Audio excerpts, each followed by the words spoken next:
के बीचों बीच एक पुराना लेकिन आलीशान मकान खड़ा था। ऊंची दीवारों से घिरा यह घर बाहर से जितना भव्य दिखता था, अंदर से उतना ही सूना और उदास था। इस घर की मालकिन थी सावित्री देवी, एक उम्रदराज औरत जो जीवन भर सुख संपत्ति में रही थी, लेकिन फिर भी उसकी आंखों में किसी अंतहीन लोभ की चमक रहती थी। वह जितना धन संपत्ति से भरपूर थी, उतनी ही कंजूस और कठोर हृदय की थी।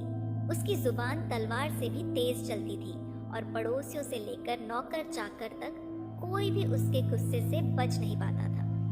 सावित्री देवी का एक ही बेटा था, आदित्य।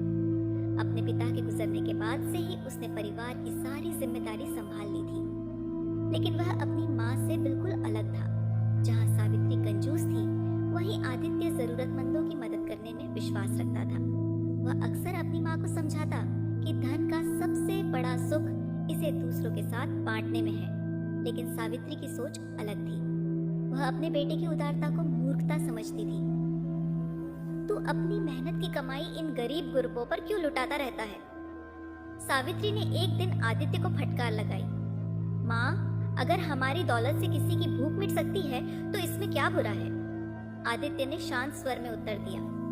बेवकूफ कहीं का, सावित्री ने तू नक्कर कहा। जो पैसा ऐसे बर्बाद करेगा वह एक दिन खुद भूखा मरेगा। आदित्य जानता था कि उसकी माँ की सोच इतनी जल्दी बदलने वाली नहीं थी, इसलिए उसने बहस करना छोड़ दिया। लेकिन उसके मन में हमेशा यह चिंता बनी रहती थी कि आखिर उसकी माँ इतनी कठोर क्यों हो गई है। घर का माहौल अक्सर कड़वाहट से भरा रहता था। नौकर चाकर भी सावित्री देवी से सहमे रहते थे। कोई भी जरा सी भी गलती करता तो वह उसे भला बुरा कहने लगती। उनका पुराना नौकर रामलाल इस घर में पिछले 30 साल से काम कर रहा था। उम्र के इस पड़ाव पर वह धीमा हो चुका था, लेकिन फिर भी पूरी निष्ठा से अपना काम करता था। एक दिन जब वह झाड़ू लगा रहा था, तभी सावित्री देवी की नजर उस पर पड़ी। रामलाल, ये क्या कर रहे हो? सावित्री देवी ने तेज आवाज में पूछा। मालकिन, मैं फर्श साफ कर रहा हूँ, रामलाल ने जवाब दिया। ये साफ कर रहे हो या गंदा कर रहे हो? सावित्री देवी चिल्लाई। जब देखो तब निकम्मापन करते रहते हो। अब उम्र हो गई है तो घर बैठो और आराम करो। यहाँ किसी को फालतू का बोझ ढोने का शौक नहीं है। रामलाल को गहरा धक्का लगा, लेकिन उसने कुछ नहीं कहा। उसने सिर झुकाया और धीरे धीरे वहां से चला गया।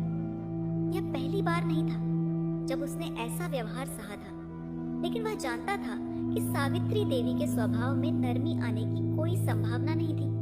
वहीं दूसरी ओर आदित्य अपनी माँ की इस बेरुखी से परेशान था। उसने कई बार देखा था कि जब भी कोई फकीर, भिखारी या जरूरतमंद उनके दरवाजे पर आता तो सावित्री देवी उसे भगा देती थी। एक दिन की बात है, गर्मियों की दोपहर थी। सूरज अपनी पूरी तपिश बिखेर रहा था। शहर की गलियां सूनी पड़ी थी और लोग अपने अपने घरों में दुबके हुए थे। ऐसे में एक कमजोर सा भिखारी, जिसने फटे पुराने कपड़े पहने थे, सावित्री देवी के दरवाजे पर आया। उसके चेहरे पर थकान के गहरे निशान थे और आंखों में भूख की पीड़ा झलक रही थी। माई, कुछ खाने को मिल जाता, उसने कांपती आवाज में कहा। सावित्री देवी उस समय अपने आंगन में बैठी थी। उसने जैसे ही भिखारी की आवाज सुनी, उसके माथे पर बल पड़ गए। भाग यहाँ से, वह चीखी। मुफ्त का खाने की आदत पड़ गई है तुम लोगों को? मेहनत करके कमाने का जमाना नहीं रहा क्या? भिखारी ने फिर से गिड़गिड़ाया। माई, मैं 2 दिन से भूखा हूँ, बस एक रोटी दे दो। खुदा तुम्हारा भला करेगा, खुदा तुझे ले जाए। सावित्री देवी गुस्से में उठी और हाथ में झाड़ू लेकर भिखारी को मारने दौड़ी। बेबस भिखारी डर कर वहां से भाग गया। आदित्य यह सब देख रहा था। उसे अपनी माँ पर बहुत गुस्सा आया, लेकिन उसने खुद को शांत रखा। रात को जब वह सोने गया तो उसके मन में बस एक ही सवाल था, क्या उसकी माँ कभी बदलेगी? क्या वह कभी किसी की मदद करने के बारे में सोचेगी? इस सवाल का जवाब किसी के पास नहीं था, लेकिन वक़्त के पास हर सवाल का जवाब होता है। और आने वाले दिनों में कुछ ऐसा होने वाला था जो सावित्री देवी की पूरी दुनिया बदलकर रख देने वाला था। शहर की हवाओं में गर्मी का असर अब भी बाकी था, लेकिन शाम के समय हल्की ठंडक महसूस होने लगी थी। आसमान में नारंगी और बैंगनी रंग घुल चुके थे और दूर कहीं किसी परिंदे की उदास आवाज गूंज रही थी। यह वही समय था जब आदित्य अपने दिन भर के काम से घर लौटता था, वह सीधा अपने कमरे में चला गया और खिड़की के पास बैठकर सोचने लगा। उसके मन में अब भी वही सवाल घूम रहा था, क्या उसकी माँ कभी बदलेगी? क्या लालच और कठोरता से भरा हुआ दिल किसी चमत्कार के बिना भी कोमल बन सकता है? आदित्य ने सुना था कि इस शहर में हाल ही में एक बुजुर्ग साधु आए थे। उन्हें लोग बाबा शंकरदास के नाम से जानते थे। कहा जाता था कि वह बहुत ज्ञानी और अनुभवी थे।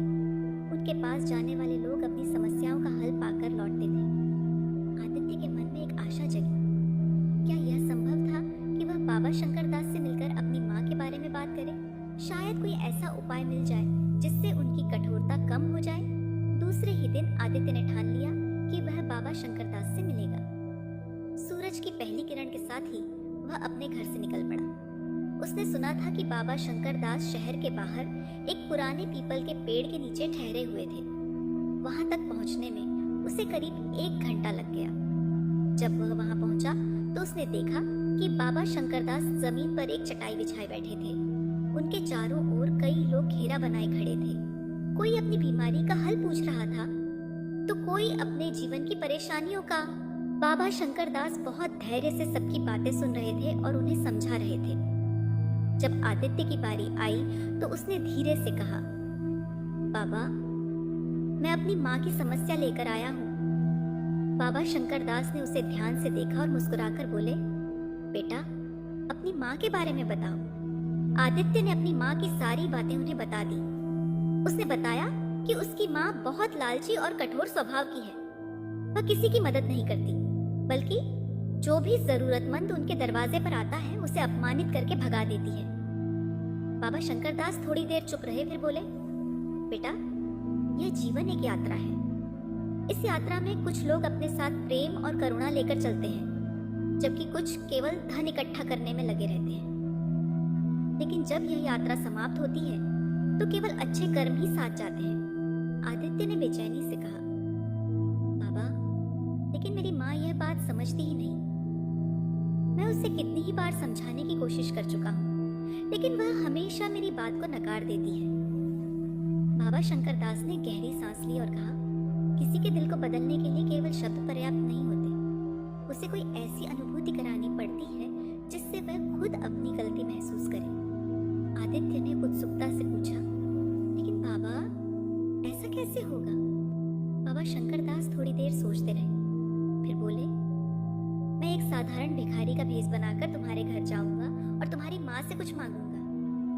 देखता हूँ कि वह कैसी प्रतिक्रिया देती है। आदित्य को यह सुनकर थोड़ी आशा बंधी।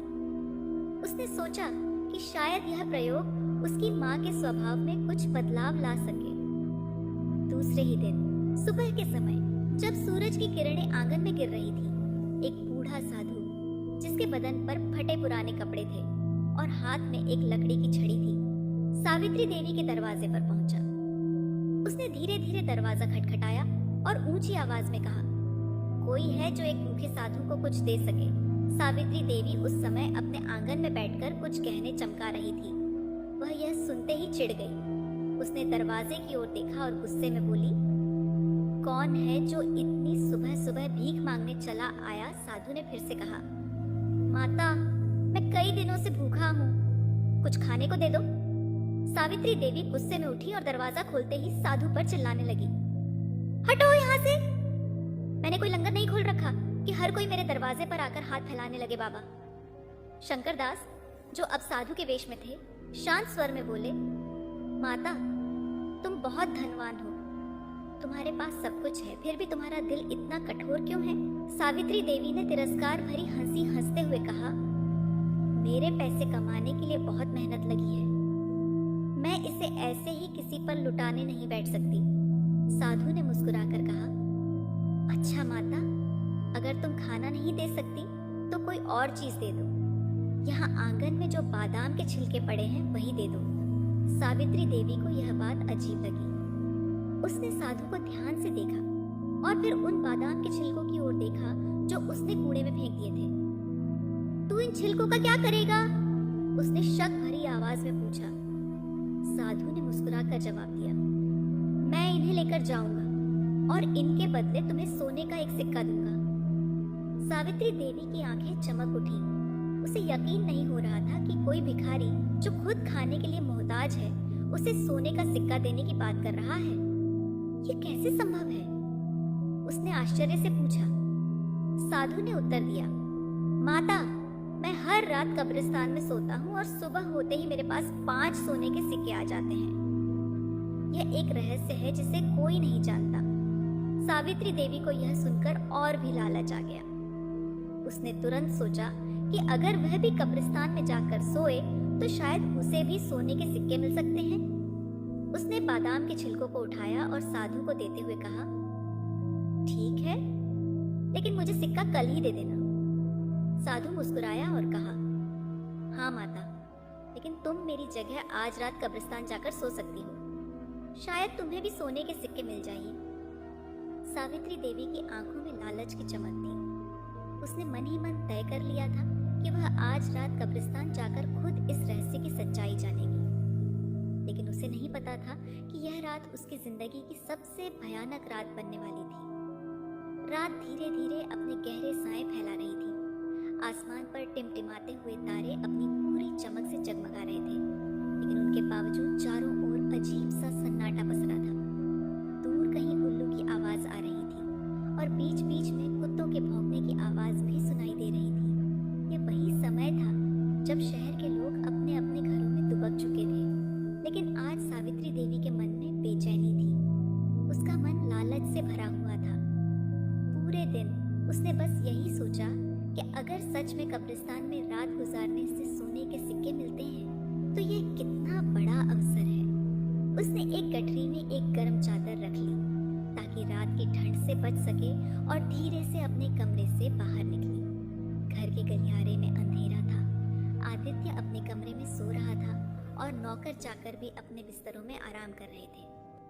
सावित्री देवी ने धीरे से दरवाजा खोला और बाहर निकल गई। सड़कें लगभग सुनसान थीं। कहीं कहीं 1-2 लोग इधर उधर जाते दिख रहे थे, लेकिन कोई भी उसकी ओर ध्यान नहीं दे रहा था। उसने तेज कदमों से कब्रिस्तान की ओर बढ़ना शुरू किया। उसके मन में एक अजीब सा डर था, लेकिन सोने के सिक्कों का लालच इस डर से कहीं बड़ा था। जब वह कब्रिस्तान के पास पहुंची तो वहां की वीरानी और सन्नाटा उसे और भी डराने लगा। हल्की हल्की हवा के झोंकों से सूखे पत्ते सरसराने लगे थे और बीच बीच में अजीब अजीब सी आवाजें आ रही थी, जैसे कोई उसे देख रहा हो। सावित्री देवी ने अपने आप को समझाया, डरने की कोई बात नहीं, यह बस मेरा वहम है। अगर वह साधु सच कह रहा था तो सुबह तक मेरे पास सोने के सिक्के होंगे। उसने कब्रिस्तान का फाटक खोला और अंदर कदम रखा। अंदर घुप अंधेरा था। चारों तरफ पुरानी टूटी फूटी कब्रें थीं। कुछ पर झाड़ियों ने कब्जा कर लिया था और कुछ कब्रों के पत्थर इतने पुराने हो चुके थे कि उन पर लिखे नाम भी मिट चुके थे। उसने कब्रिस्तान में एक ऐसा स्थान खोजा जो उसे सुरक्षित लगा। वह एक पुरानी कब्र के पास बैठ गई और अपने चादर को कसकर लपेट लिया। समय धीरे धीरे बीतने लगा। दूर कहीं से घड़ी के घंटे बजने की आवाज आई, जिससे उसे अंदाजा हुआ कि रात का पहला पहर बीत चुका है। ठंड अब तेज हो रही थी और हल्की हल्की ओस भी गिरने लगी थी। सावित्री देवी ने अपने हाथों को रगड़ा और खुद को गर्म रखने की कोशिश की, लेकिन जैसे जैसे समय बीतता गया उसे अजीब अजीब सी आवाजें सुनाई देने लगी। कभी ऐसा लगता जैसे कोई उसके पास आकर फुसफुसा रहा हो, तो कभी ऐसा महसूस होता जैसे कोई उसके पास खड़ा होकर उसे घूर रहा हो। उसने इधर उधर देखा, लेकिन हर जगह केवल अंधेरा और कब्रें ही नजर आईं। उसका दिल अब तेजी से धड़कने लगा था। उसे लगने लगा कि शायद यहाँ आना उसकी सबसे बड़ी गलती थी। फिर अचानक उसे ऐसा महसूस हुआ कि उसके पास कोई खड़ा है। उसकी रीढ़ की हड्डी में एक ठंडी लहर दौड़ गई। उसने धीरे धीरे सिर घुमाकर देखा, लेकिन वहां कोई नहीं था। लेकिन जैसे ही उसने फिर से सामने देखा, एक डरावना दृश्य उसके सामने था। एक पुरानी कब्र का पत्थर धीरे धीरे सरक रहा था, जैसे कोई अंदर से उसे हिला रहा हो। पहले तो सावित्री देवी को लगा कि यह भी उसका भ्रम है, लेकिन फिर वह पत्थर और भी ज्यादा हिलने लगा। अचानक कब्र की मिट्टी थोड़ी धंस गई और उसमें से एक साया उठता हुआ दिखा। सावित्री देवी का शरीर जम सा गया। वह अपनी जगह से हिल भी नहीं पा रही थी। उसकी आंखें डर से फैल गईं और उसका गला सूख गया। वह साया धीरे धीरे और ऊंचा होता गया। अब उसकी आकृति साफ दिखने लगी थी। ये एक आदमी था, लेकिन उसका चेहरा गहरे अंधेरे में छिपा हुआ था। उसके कपड़े पुराने और फटे हुए थे और उसकी आंखें किसी लाल जलते अंगारे जैसी चमक रही थी। तू कौन है? सावित्री देवी के मुंह से कांपती आवाज निकली, लेकिन उस साये ने कोई जवाब नहीं दिया। वह बस सावित्री देवी को घूरता रहा। फिर बिना कोई शब्द कहे वह धीरे धीरे उसकी ओर बढ़ने लगा। सावित्री देवी अब पूरी तरह से घबरा चुकी थी। उसका पूरा शरीर ठंडा पड़ गया था। उसके हाथ पैर सुन्न हो गए थे। उसने भागने की कोशिश की, लेकिन ऐसा लगा जैसे उसके पैर जमीन में धंस गए हों। और तभी वह साया और भी करीब आ गया। तू यहाँ क्यों आई है? एक गहरी भयानक आवाज गूंजी। सावित्री देवी के दिल की धड़कन और तेज हो गई।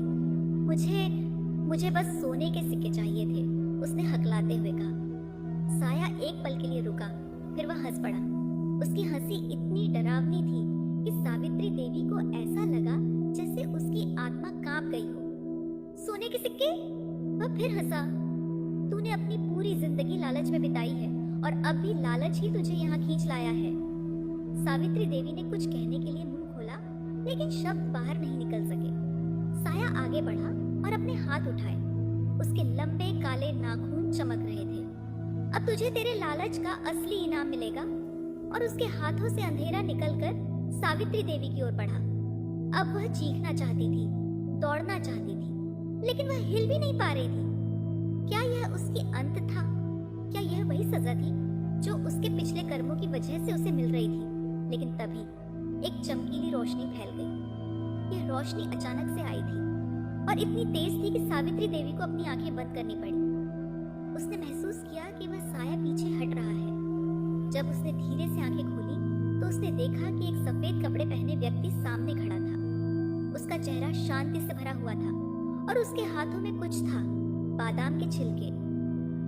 यही है तेरा एकमात्र बचाव, वह व्यक्ति बोला। सावित्री देवी को कुछ समझ नहीं आया, लेकिन अगले ही पल जैसे ही वह छिलके हवा में उछाले गए, वह साया अचानक से चिल्लाया और गायब हो गया। कब्रिस्तान फिर से शांत हो गया। सावित्री देवी हाँफ रही थी। उसकी आंखों में आंसू थे। उसके पूरे शरीर से पसीना बह रहा था। उसने समझ लिया था कि वह कितना गलत थी।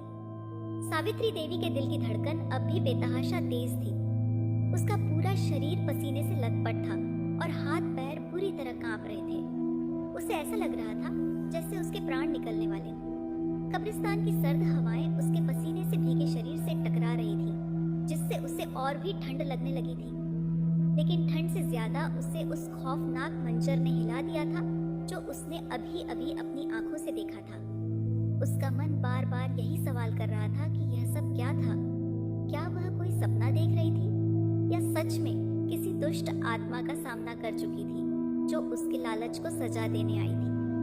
लेकिन फिर उसकी नजर उन बादाम के छिलकों पर पड़ी जो उस रहस्यमयी सफेद कपड़ों वाले व्यक्ति ने हवा में उछाले थे।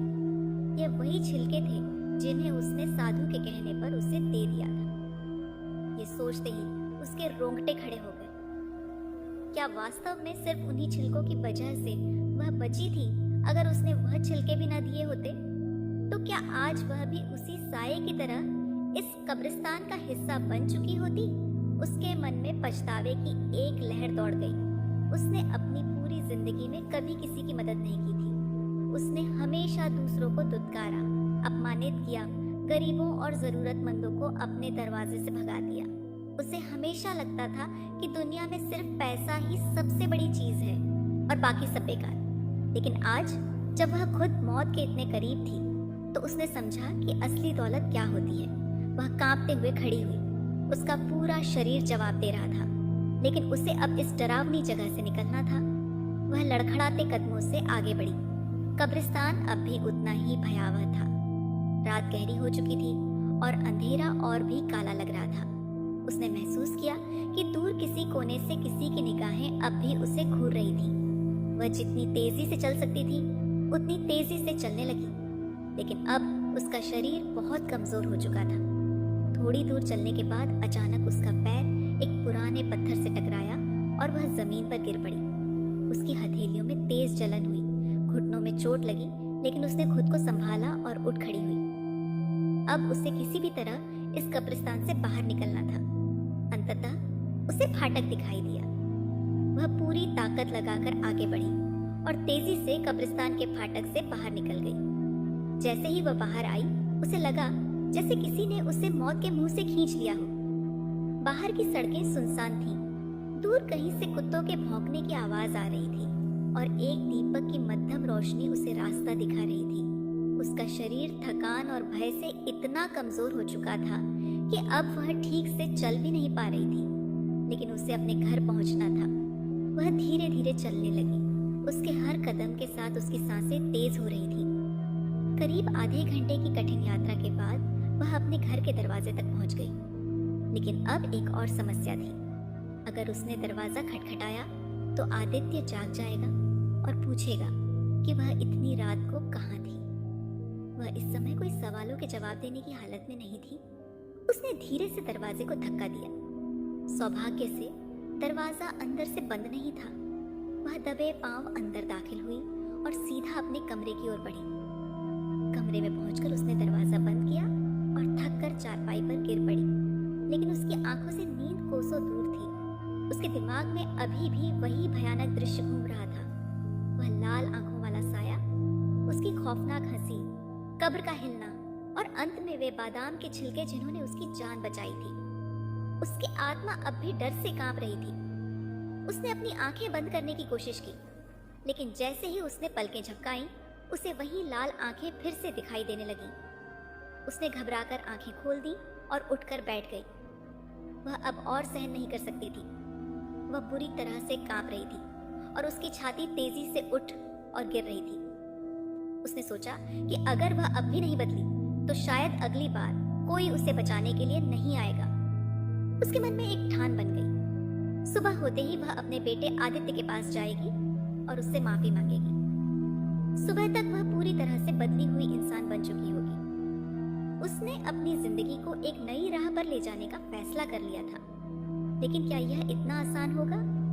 क्या आदित्य उसकी बातों पर विश्वास करेगा? क्या वह सच में अपने पुराने स्वभाव को छोड़ पाएगी? यह सब सोचते सोचते उसकी आंखें धीरे धीरे बंद होने लगी और वह पहली बार एक सुकून भरी नींद में डूब गई। सुबह की हल्की रोशनी खिड़की से छनकर कमरे में फैलने लगी थी। पक्षियों की चहचहाहट वातावरण में गूंज रही थी, लेकिन सावित्री देवी अब भी बिस्तर पर लेटी थी। यह वही स्त्री थी जो हर दिन तड़के ही उठ जाया करती थी, नौकरों पर चिल्लाती थी, घर की हर चीज की निगरानी करती थी। लेकिन आज वह लेटी रही। उसका शरीर तो अब भी उसी बिस्तर पर था, लेकिन मन कहीं और भटक रहा था। रात का वह भयावह अनुभव बार बार उसकी आंखों के सामने घूम रहा था। वह लाल आंखों वाला रहस्यमयी साया, उसकी डरावनी हंसी, कब्र से उठती हुई सिहरन भरी आवाजें और फिर वह सफेद कपड़ों में नूरानी चेहरा जिसने उसे बचाया था। उसकी आत्मा अब भी कांप रही थी। यह पहली बार था जब उसने खुद को इतना कमजोर और असहाय महसूस किया था। पहली बार उसे इस बात का एहसास हुआ कि धन संपत्ति की कोई अहमियत नहीं है अगर इंसान के पास सुकून और अच्छा दिल नहीं हो। धीरे धीरे घर में हलचल शुरू होने लगी। नौकर चाकर उठ चुके थे और आदित्य भी अपने कमरे से बाहर निकल आया था। सावित्री देवी ने बिस्तर पर बैठे बैठे ही सोचा, क्या अब समय आ गया है कि मैं अपने बेटे से माफी मांगूं? क्या वह मेरी बात समझेगा? उसने गहरी सांस ली और खुद को तैयार करने लगी। लेकिन यह इतना आसान नहीं था। इतने सालों तक उसने अपने बेटे को डांटा था, उसकी भावनाओं को ठुकराया था, उसकी उदारता का मजाक उड़ाया था। अब अगर वह अचानक जाकर उससे कहे कि वह बदलना चाहती है, तो क्या आदित्य उसकी बातों पर भरोसा करेगा? इन सवालों के जवाब उसके पास नहीं थे, लेकिन इतना तय था कि अब उसे अपने पुराने स्वभाव को त्यागना ही होगा। थोड़ी देर बाद वह बिस्तर से उठी और धीरे धीरे कमरे से बाहर निकली। नौकरों ने उसे देखा और सिर झुका लिया, लेकिन आज पहली बार सावित्री देवी के मन में गुस्से की कोई लहर नहीं उठी। वह धीमे कदमों से रसोई की ओर बढ़ी। रसोई में आदित्य बैठा हुआ नाश्ता कर रहा था। उसके सामने गर्म पराठे और ताजा मक्खन रखा था, लेकिन वह कुछ सोच में डूबा हुआ था। सावित्री देवी कुछ पल तक वहीं खड़ी रही। वह इस बात की हिम्मत जुटा रही थी कि कैसे अपने बेटे से बात शुरू करे। आखिरकार उसने कांपते हुए स्वर में कहा, आदित्य, मैं तुमसे कुछ कहना चाहती हूँ। आदित्य ने चौंककर अपनी माँ की ओर देखा। ये पहली बार था जब उसकी माँ ने इतनी शांत और गंभीर आवाज में उससे कुछ कहा था। कहो माँ, उसने धीरे से कहा। सावित्री देवी ने आगे बढ़कर एक कुर्सी खींची और उसके सामने बैठ गई। उसने गहरी सांस ली, फिर बोली, कल रात मैंने जो अनुभव किया वह मैं तुमसे छिपा नहीं सकती। मैंने कुछ ऐसा देखा जो मेरी पूरी जिंदगी बदल सकता है। आदित्य ने ध्यान से उनकी आंखों में देखा। क्या हुआ माँ? सावित्री देवी के होंठ कांपने लगे। मैं कल रात कब्रिस्तान गई थी, उसने धीरे से कहा। आदित्य यह सुनकर चौंक गया। क्या? उसने अविश्वास से पूछा। आप इतनी रात को कब्रिस्तान क्यों गई? सावित्री देवी को यह बताने में संकोच हो रहा था कि वह लालच के कारण वहां गई थी, लेकिन अब वह अपने मन की सारी गांठें खोलना चाहती थी। उसने सिर झुका लिया और कहा, मैंने सुना था कि वहां रात गुजारने से सोने के सिक्के मिलते हैं, इसलिए मैं वहां चली गई। आदित्य ने यह सुनते ही निराशा भरी नजरों से अपनी माँ की ओर देखा। माँ, क्या आप इतनी स्वार्थी हो सकती हैं कि एक अफवाह के पीछे अपनी जान खतरे में डाल दें? सावित्री देवी को बेटे की आंखों में यह भाव देखकर बहुत पीड़ा हुई। मैं जानती हूँ, मैंने हमेशा लालच में जिया है, उसने कांपते हुए कहा। लेकिन जो मैंने वहां देखा वह कोई साधारण बात नहीं थी। अब आदित्य पूरी तरह से उसकी बातों में रुचि लेने लगा था। क्या देखा आपने? सावित्री देवी की आंखों में डर वापस लौट आया। मैं वहां एक कब्र के पास बैठी थी, उसने कहा, और अचानक मैंने देखा कि कब्र हिलने लगी। फिर वहां से एक साया निकला जिसकी आंखें लाल अंगारों की तरह चमक रही थी। उसने मुझसे कहा कि मैं पूरी जिंदगी कंजूस रही हूँ और अब मुझे इसकी सजा मिलेगी। आदित्य की आंखें चौड़ी हो गई। फिर क्या हुआ? फिर सावित्री देवी ने कांपती आवाज में कहा, एक सफेद कपड़े पहना हुआ आदमी आया और उसने मेरे बचाव में कुछ फेंका। वह चीज कोई और नहीं बल्कि वही बादाम के छिलके थे जो मैंने एक साधु को दिए थे। आदित्य ने यह सुनकर गहरी सांस ली। माँ, क्या अब आपको समझ में आ रहा है कि दान और भलाई क्यों जरूरी होती है? सावित्री देवी की आंखों से आंसू गिरने लगे। हाँ बेटा, उसने सिसकते हुए कहा। अब मुझे समझ आ गया है कि मैंने पूरी जिंदगी कितनी बड़ी गलती की है। मैंने हमेशा लोगों को अपमानित किया, उनकी मदद करने की बजाय उन्हें दुत्कारा। लेकिन अब मैं बदलना चाहती हूँ। आदित्य ने माँ की आंखों में पहली बार सच्चे पश्चाताप के आंसू देखे। माँ, उसने धीरे से कहा, अगर आप सच में बदलना चाहती हैं तो आपको अपने कर्मों से यह साबित करना होगा। सावित्री देवी ने सिर हिलाया। हाँ, मैं बदलूंगी, उसने दृढ़ स्वर में कहा। अब से मेरा जीवन लोगों की भलाई में ही समर्पित होगा। आदित्य ने पहली बार अपनी माँ के चेहरे पर सच्ची विनम्रता देखी। उसने महसूस किया कि शायद अब उसकी माँ सच में बदलने वाली थी। लेकिन क्या यह बदलाव सच में स्थायी होगा?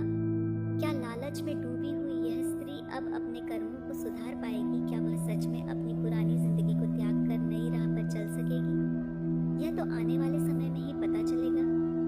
सावित्री देवी के मन में पहली बार एक नई भावना जागी थी। यह भावना थी पश्चाताप की, आत्मग्लानि की और जीवन को नए तरीके से जीने की। वर्षों से उसके हृदय में जो कठोरता जमी हुई थी वह अब धीरे धीरे पिघलने लगी थी। उसने जो कुछ भी कब्रिस्तान में देखा और अनुभव किया था वह उसकी आत्मा को झकझोर चुका था। अब वह सिर्फ अपने बेटे के सामने यह साबित करना चाहती थी कि वह सच में बदल चुकी है, बल्कि खुद अपने अंदर भी इस बदलाव को महसूस करना चाहती थी। लेकिन यह इतना आसान नहीं था। वर्षों से जमी हुई आदतें एक ही दिन में नहीं बदली जा सकती थी। आज सुबह जब वह रसोई में पहुंची तो नौकर चाकर उसे देखकर चौंक गए। मालकिन, आप इतनी सुबह यहाँ? नौकरानी लक्ष्मी ने आश्चर्य से पूछा। सावित्री देवी आमतौर पर सुबह नौकरों को आदेश देने के लिए ही रसोई में आती थी, लेकिन आज उनकी आंखों में गुस्से के बजाय एक अलग ही नरमी थी। लक्ष्मी, आज मैं खुद खाना बनाऊंगी, उन्होंने शांत स्वर में कहा। यह सुनकर पूरे घर में हलचल मच गई। क्या? लक्ष्मी ने अविश्वास से कहा। रसोई में मौजूद रामलाल जो वर्षों से इस घर का पुराना नौकर था, उसने भी आंखें चौड़ी कर ली। मालकिन, आप मजाक तो नहीं कर रही? रामलाल ने संकोच भरे स्वर में पूछा। सावित्री देवी ने हल्की मुस्कान के साथ सिर हिलाया। नहीं रामलाल, उन्होंने कहा, आज मैं अपने हाथों से नाश्ता बनाना चाहती हूँ। लक्ष्मी और रामलाल ने एक दूसरे को देखा। यह बदलाव कुछ अजीब सा लग रहा था, लेकिन सावित्री देवी अब पीछे नहीं हटना चाहती थी। उन्होंने अपने हाथ धोए और चूल्हे के पास जाकर आटा गूंदने लगी। यह वही हाथ थे जो हमेशा सोने चांदी के गहनों में जकड़े रहते थे। वही हाथ जो कभी किसी गरीब को कुछ देने के लिए नहीं उठे थे, आज वही हाथ रोटी बनाने के लिए आटे से लिपट चुके थे। आटे की नरम सतह पर उनकी उंगलियां जब घूमी तो उन्हें पहली बार एहसास हुआ कि अपने हाथों से खाना बनाना एक अलग ही संतोष देता है। लेकिन आदतें इतनी जल्दी नहीं बदलती। जैसे ही उन्होंने पहली रोटी तवे पर डाली, वह जल गई। धुआं उठने लगा और लक्ष्मी दौड़ कर आई। मालकिन, आप हट जाइए, मैं बना देती हूँ, लक्ष्मी ने कहा। लेकिन सावित्री देवी ने सिर हिलाया। नहीं लक्ष्मी, मैं सीखूंगी। उन्होंने दूसरी रोटी बनाई। इस बार वह पूरी तरह कच्ची रह गई। फिर तीसरी बनाई और वह आधी जली हुई थी, लेकिन उन्होंने हार नहीं मानी। लगभग 15 प्रयासों के बाद आखिरकार एक सही आकार की रोटी बनी। जब उन्होंने उसे प्लेट में रखा तो उनकी आंखों में एक चमक थी। मैंने कर लिया, उन्होंने खुद से कहा। अब बारी थी इस भोजन को किसी के साथ बांटने की। लेकिन किसके साथ? आदित्य तो अपने कमरे में था और नौकर तो पहले से ही खाना खा चुके थे। तभी उनके दिमाग में एक विचार आया। घर के बाहर एक बूढ़ा भिखारी रोज सुबह बैठता था। सावित्री देवी ने हमेशा उसे धुतकारा था, कभी उसे कुछ नहीं दिया था। लेकिन आज वह उस भिखारी को अपने हाथों से बनी रोटी देना चाहती थी। उन्होंने एक थाली में 2 रोटियां और थोड़ा सब्जी रखी और धीरे धीरे घर के दरवाजे की ओर बढ़ने लगी। घर के बाहर ठंडी हवा बह रही थी। सूरज की हल्की किरणें गलियों में उतर रही थीं और दूर कहीं मंदिर की घंटियां बज रही थीं। वह भिखारी वहीं बैठा था जहां वह हर रोज बैठता था। उसके मैले कुचैले कपड़े और सूखे हुए हाथ उसकी गरीबी का साफ संकेत दे रहे थे। सावित्री देवी कुछ देर तक खड़ी रही। क्या वह सच में यह कर पाएंगी? क्या वह अपने पुराने स्वभाव को पूरी तरह बदल पाएंगी? उनके अंदर एक द्वंद्व चल रहा था। फिर उन्होंने गहरी सांस ली और आगे बढ़ी। भिखारी ने उन्हें देखा और तुरंत उठने की कोशिश की, शायद यह सोचकर कि आज फिर उसे डांट पड़ने वाली है। लेकिन इससे पहले कि वह कुछ कहता, सावित्री देवी ने थाली उसके सामने रख दी। यह लो, खा लो, उन्होंने कहा। भिखारी ने हैरान होकर उनकी ओर देखा। ये वही औरत थी जिसने उसे हमेशा भगा दिया था। मालकिन, आप मुझे खाना दे रही हैं? भिखारी ने कांपती आवाज में पूछा। हाँ, सावित्री देवी ने धीरे से कहा। भिखारी की आंखों में नमी आ गई। मुझे यकीन नहीं हो रहा, उसने कहा। मैंने सोचा था कि मैं कभी आपके घर से कुछ नहीं पा सकूंगा। सावित्री देवी के दिल में कुछ चटकने लगा। अब से कोई भी भूखा नहीं जाएगा, उन्होंने दृढ़ स्वर में कहा। भिखारी ने कांपते हुए हाथों से रोटी उठाई और उसे खाने लगा। जब उसने पहला निवाला खाया तो उसके चेहरे पर संतोष और खुशी के भाव थे। सावित्री देवी पहली बार किसी और के चेहरे पर इस तरह की खुशी देखकर संतोष महसूस कर रही थी। यह एहसास किसी भी सोने चांदी की दौलत से ज्यादा कीमती था। लेकिन क्या यह बदलाव हमेशा के लिए था? क्या उनका अतीत उन्हें फिर से अपने पुराने रास्ते पर खींच ले जाएगा, या अब वे सच में नई जिंदगी जीने के लिए तैयार थी? यह सवाल अब भी अनुत्तरित थे। लेकिन इतना तय था कि सावित्री देवी ने परिवर्तन की राह पर अपना पहला कदम रख दिया था। सावित्री देवी का दिल आज किसी अजीब से सुकून से भर गया था। ये वही स्त्री थी जो किसी को एक दाना तक देने से कतराती थी, जिसने जीवन भर अपने धन को तिजोरी में कैद रखा था और आज उसने पहली बार किसी भूखे को अपने हाथों से भोजन कराया था। भिखारी के चेहरे पर जो संतोष और आभार की झलक थी, उसने उसके मन के किसी छिपे कोने को झकझोर दिया था। ऐसा लग रहा था जैसे वर्षों से पत्थर बना उसका हृदय अब पिघलने लगा हो। लेकिन क्या यह एक बार की बात थी या सच में उसके स्वभाव में बदलाव आ चुका था? क्या वह अब सच में अपने जीवन के सारे बुरे कर्मों को सुधारने के लिए तैयार थी? इन सवालों के जवाब उसके खुद के पास भी नहीं थे। भिखारी को खाना खिलाने के बाद वह धीरे धीरे अपने घर के अंदर आई। उसकी चाल पहले जैसी कठोर नहीं थी, बल्कि हल्की और सहज लग रही थी। रसोई में आदित्य अब भी बैठा हुआ था। उसने माँ को अंदर आते देखा, लेकिन कुछ बोला नहीं। वह सिर्फ देख रहा था कि अब आगे क्या होगा। सावित्री देवी ने बिना कुछ कहे अपने हाथ धोए और फिर धीरे से बोली, आदित्य, मैं अब आगे क्या करूं? आदित्य ने अपनी माँ की आंखों में पहली बार एक सच्ची जिज्ञासा देखी। ये वही माँ थी जो हमेशा उसे फिजूल खर्ची के लिए डांटती थी, और आज वह खुद पूछ रही थी कि आगे क्या करना चाहिए।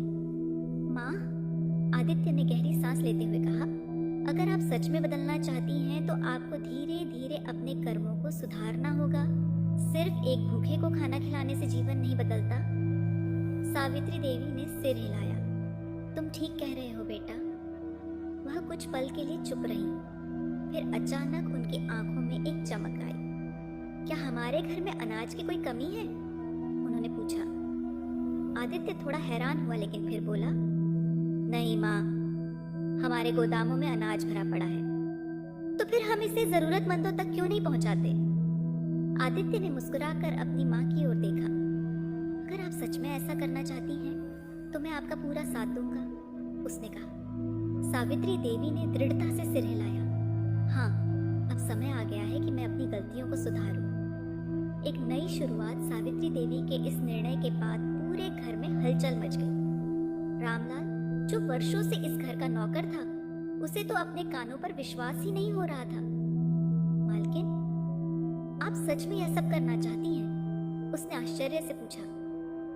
हाँ रामलाल, सावित्री देवी ने शांत स्वर में कहा। अब से हमारे घर का अनाज सिर्फ हमारे लिए नहीं रहेगा, बल्कि उन गरीबों के लिए भी होगा जो भूख से तड़प रहे हैं। रामलाल की आंखें भर आईं।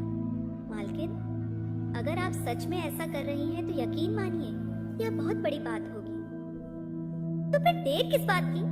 सावित्री देवी ने कहा। गोदाम खोलो और देखो कि कितना अनाज हमारे पास है। रामलाल तुरंत गोदाम की ओर भागा।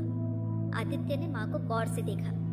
माँ, क्या आप सच में अब बदल गई हैं? सावित्री देवी ने एक पल के लिए कुछ नहीं कहा, फिर धीरे से बोली, मैं पूरी कोशिश कर रही हूँ बेटा।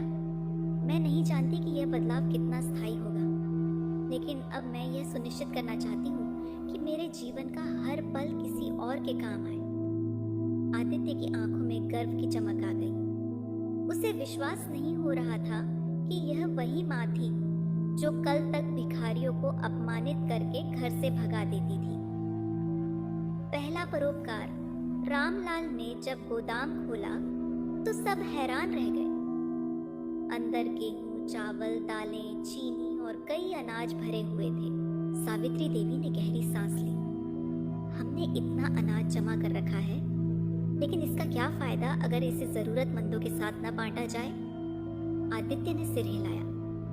माँ, हमें यह अनाज शहर के उन लोगों तक पहुंचाना चाहिए जो सबसे ज्यादा भूखे हैं। सावित्री देवी ने सोचा, फिर बोली, पहले हम अपने घर के आसपास के जरूरतमंदों को बुलाते हैं और देखते हैं कि कितने लोग मदद के लिए आते हैं। फिर उन्होंने नौकरों से कहा कि वे शहर में यह खबर फैला दें कि जो कोई भी भूखा है वह उनके घर आ सकता है और मुफ्त में अनाज ले जा सकता है। शहर में यह खबर आग की तरह फैल गई। बहुत से लोगों को यकीन ही नहीं हुआ कि सावित्री देवी, जो कभी किसी को एक दाना तक नहीं देती थी, अब खुद अपने गोदाम खोल रही थी। लेकिन जब लोग सच में उनके घर पहुंचे तो उन्होंने देखा कि दरवाजे खुले थे और अंदर बड़े बड़े कट्टों में अनाज रखा हुआ था। पहली बार सावित्री देवी ने खुद अपने हाथों से अनाज बांटना शुरू किया। एक बूढ़ी औरत जो बहुत कमजोर थी, कांपते हुए आगे आई। माँ जी, क्या सच में हम यहाँ से अनाज ले सकते हैं? सावित्री देवी की आंखें नम हो गईं। हाँ बेटा, जितना चाहिए ले लो, उन्होंने प्यार से कहा। वह औरत रो पड़ी। इतने सालों से मैं आपके घर के बाहर से गुजरती थी और सोचती थी कि काश मुझे भी यहाँ से कुछ मिल जाए, उसने कहा। लेकिन मैंने कभी सपने में भी नहीं सोचा था कि यह दिन आएगा।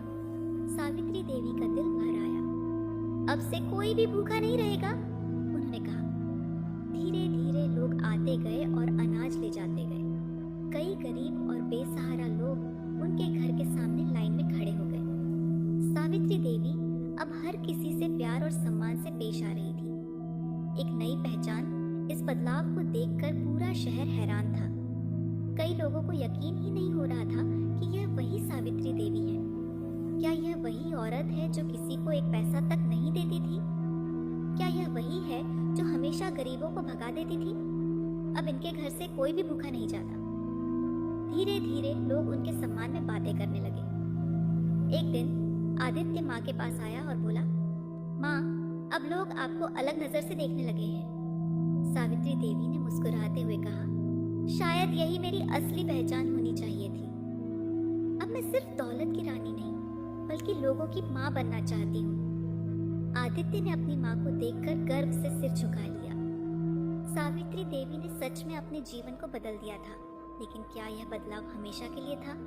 क्या उनका अतीत उन्हें फिर से अपने पुराने स्वभाव की ओर खींचेगा, या अब वह सच में एक नई राह पर चल पाई थी? यह तो आने वाला समय ही बताएगा। सावित्री देवी के जीवन में जो बदलाव आया था वह अब पूरे शहर में चर्चा का विषय बन चुका था। कल तक जो लोग उनके नाम से भी भय खाते थे, आज वही लोग उनके द्वार पर बिना किसी डर के आते थे। यह वही घर था जहाँ जरूरतमंदों के लिए कोई स्थान नहीं था, लेकिन अब यह घर एक धर्मशाला बन चुका था। सुबह होते ही लोग सावित्री देवी के दरवाजे पर जमा हो जाते। कोई अनाज लेने आता, कोई भोजन के लिए, तो कोई सिर्फ आशीर्वाद और प्यार की दो बातें सुनने के लिए। सावित्री देवी यह सब देखकर सुखद अनुभूति करती। यह वही स्त्री थी जो अपने घर की दहलीज पर किसी भिखारी की परछाई भी पड़ने नहीं देती थी और आज खुद उनके दरवाजे पर खड़ी होकर अनाज और भोजन बांट रही थी। लेकिन क्या यह परिवर्तन उनके मन की सारी शंकाओं को दूर कर सका था? क्या उन्होंने अपने पिछले बुरे कर्मों से पूरी तरह मुक्ति पा ली थी? यह सवाल अभी भी उनके मन में घूम रहा था। एक अनजान चेहरा। एक दिन जब वे अनाज बांट रही थीं, तब उन्होंने देखा कि भीड़ में एक दुबला पतला आदमी खड़ा था। उसके कपड़े पुराने और फटे हुए थे और चेहरा धूप से झुलसा हुआ था, लेकिन उसकी आंखों में एक अजीब सी चमक थी। वह न तो अनाज के लिए आगे बढ़ रहा था, न ही कुछ मांग रहा था। बस चुपचाप दूर खड़ा होकर सावित्री देवी को देख रहा था। सावित्री देवी को यह अजीब लगा। तुम कौन हो बेटा? उन्होंने नरम आवाज में पूछा। आदमी थोड़ा झिझका, फिर धीरे से आगे आया। मुझे नहीं पहचानती माँ जी, उसने धीरे से कहा। सावित्री देवी ने ध्यान से उसे देखा, लेकिन कुछ पहचान नहीं पाई। नहीं बेटा, मुझे माफ करना, मैं तुम्हें पहचान नहीं पा रही हूँ, उन्होंने कहा। आदमी हल्के से मुस्कुराया, लेकिन उसकी मुस्कान में दर्द छिपा हुआ था। मैं वही हूँ जिसे आपने एक बार अपने दरवाजे से भगा दिया था, उसने कहा। सावित्री देवी का दिल धड़क उठा। क्या? हाँ माँ जी, आदमी ने कहा। आपको शायद याद ना हो, लेकिन कुछ साल पहले मैं आपके दरवाजे पर आया था। मैं भूखा था, कई दिनों से खाना नहीं मिला था। मैंने आपसे रोटी मांगी थी, लेकिन आपने मुझे गालियां देकर भगा दिया था। सावित्री देवी की आंखें चौड़ी हो गईं। अब धीरे धीरे उन्हें यह घटना याद आने लगी। हाँ, उन्होंने सच में एक बार एक भिखारी को बुरी तरह डांट कर भगाया था। उस दिन उन्होंने उसे सिर्फ दुत्कारा ही नहीं था, बल्कि यह भी कहा था कि काम करो, मेहनत करो, भीख मांगना छोड़ो। और आज वही व्यक्ति उनके सामने खड़ा था। बेटा, तुम? उनकी आवाज कांप गई। आदमी ने गहरी सांस ली। उस दिन के बाद मैंने ठान लिया था कि अब किसी के आगे हाथ नहीं फैलाऊंगा, उसने कहा। मैंने बहुत मेहनत की, कई मुश्किलें सही, लेकिन अपने पैरों पर खड़ा हो गया। पर दिल के किसी कोने में आपके अपमान का घाव अब तक था। सावित्री देवी की आंखों में आंसू आ गए। बेटा, मुझे माफ कर दो, उन्होंने धीरे से कहा। आदमी चुप रहा। अब से कोई भी मेरे दरवाजे से भूखा नहीं जाएगा, सावित्री देवी ने खुद को संभालते हुए कहा। आदमी ने उनकी आंखों में देखा और फिर मुस्कुरा दिया। अब सच में बदल गई है, उसने कहा। हाँ बेटा, सावित्री देवी ने सिर झुका लिया। बहुत देर से, लेकिन मैंने अपनी गलती को समझ लिया है। उस दिन के बाद से सावित्री देवी और भी ज्यादा दयालु हो गई। अब वे सिर्फ अनाज बांटने तक सीमित नहीं थी। अब वे उन लोगों तक भी मदद पहुंचाने लगी जो खुद उनके पास नहीं आ सकते थे। गरीबों का सहारा एक दिन आदित्य उनके पास आया और बोला, माँ, क्या हम सिर्फ अनाज ही बांटेंगे या इससे भी ज्यादा कुछ कर सकते हैं? सावित्री देवी ने उसकी ओर देखा। क्या मतलब? मतलब माँ, अनाज से सिर्फ भूख मिटती है, लेकिन कई लोग ऐसे भी हैं जो बीमार हैं, जिनके पास पहनने को कपड़े नहीं हैं, जिनके पास रहने को घर नहीं है। सावित्री देवी सोच में पड़ गई। तो हमें क्या करना चाहिए बेटा? हम एक ऐसा स्थान बनाइए जहाँ जरूरतमंदों को न सिर्फ खाना मिले, बल्कि कपड़े, दवाइयाँ और छत भी मिले। यह विचार सावित्री देवी के मन में बैठ गया। तू सही कह रहा है बेटा, उन्होंने कहा। अब समय आ गया है कि हम सिर्फ भूख ही नहीं, बल्कि गरीबी और लाचारी को भी दूर करने का प्रयास करें। उन्होंने अपने घर के पास ही एक पुरानी हवेली खरीदी और वहाँ एक धर्मशाला की स्थापना कर दी। अब वहाँ रोज गरीबों के लिए भोजन बनता, बीमारों का इलाज होता और बेसहारा लोगों को छत दी जाती। धीरे धीरे सावित्री देवी का नाम पूरे शहर में श्रद्धा से लिया जाने लगा। वे अब सिर्फ एक अमीर औरत नहीं थी, बल्कि एक माँ बन चुकी थी, जो हर किसी के दुख को अपना समझने लगी थी। बीते कल का हिसाब। लेकिन क्या सच में उनका अतीत उन्हें माफ कर देगा? क्या उनकी आत्मा अब पूरी तरह शांत हो सकेगी? क्या जो अन्याय उन्होंने अब तक किया था वह इन नेक कामों से पूरी तरह मिट जाएगा? यह सवाल अब भी उनके मन में बना हुआ था, लेकिन अब उन्हें इसका डर नहीं था। अब उन्होंने अपने जीवन का एक नया लक्ष्य बना लिया था। अब वे सिर्फ जिया नहीं करती थी, बल्कि दूसरों के लिए जीने लगी थी, और शायद यही असली जिंदगी थी। सावित्री देवी के जीवन में जो बदलाव आया था वह न सिर्फ उनके लिए बल्कि पूरे शहर के लिए एक आश्चर्यजनक घटना थी। एक ऐसी स्त्री जो जीवन भर अपने धन और संपत्ति को अपनी शक्ति मानती थी, अब वही स्त्री अपने धन का उपयोग गरीबों और जरूरतमंदों की सहायता के लिए कर रही थी। उनके द्वारा स्थापित धर्मशाला धीरे धीरे शहर के गरीबों के लिए एक आश्रय स्थल बन चुकी थी। अब हर सुबह जब सूरज की पहली किरणें धरती पर पड़ती, सावित्री देवी खुद धर्मशाला के कामों की निगरानी के लिए वहां पहुंच जाती। वे स्वयं यह देखती कि सभी को भोजन मिल रहा है या नहीं, बीमारों को सही इलाज मिल रहा है या नहीं, और जरूरतमंदों को कपड़े और रहने की जगह मिल रही है या नहीं। लेकिन यह बदलाव उनके लिए इतना आसान नहीं था। समाज की तीखी नजरें हर बदलाव के साथ समाज में कुछ ऐसे लोग भी होते हैं जो उसे स्वीकार नहीं कर पाते। सावित्री देवी के धर्मशाला चलाने के निर्णय को लेकर भी कई तरह की बातें होने लगी थी। कुछ लोग उनकी प्रशंसा कर रहे थे, लेकिन कुछ ऐसे भी थे जो अब भी उनके पुराने स्वभाव को याद करके ताने दे रहे थे। एक दिन जब वे धर्मशाला के द्वार पर खड़ी थीं, तब कुछ महिलाएं फुसफुसाते हुए उनके पास से गुजरी। देखा, यह वही सावित्री देवी हैं जो कभी किसी गरीब को अपने दरवाजे पर खड़ा भी नहीं होने देती थी।